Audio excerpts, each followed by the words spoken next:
Kalau nak belajar Cinema 4D, berarti boleh belajar. Benda tu boleh beli dekat original file, boleh sewa. Harga dia dalam 400 lebih. Okey tak muka? Nak jadi YouTuber, muka nak handsome. Okey, beli tu dekat Auto Render. Beli Auto Render Cinema 4D dekat original body. Sewa dalam 200 lebih. Okey. Bila ada enjin, dia ada sewa dia. Auto Render. Okey. Setting dia saya dah tunjuk dekat dalam tu. Kita boleh sewa. Original body boleh beli.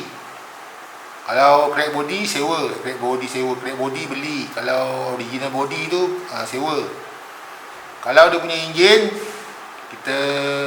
enjin dia kita sewa. Sewa sebulan atau setahun untuk dalam tu. Okey.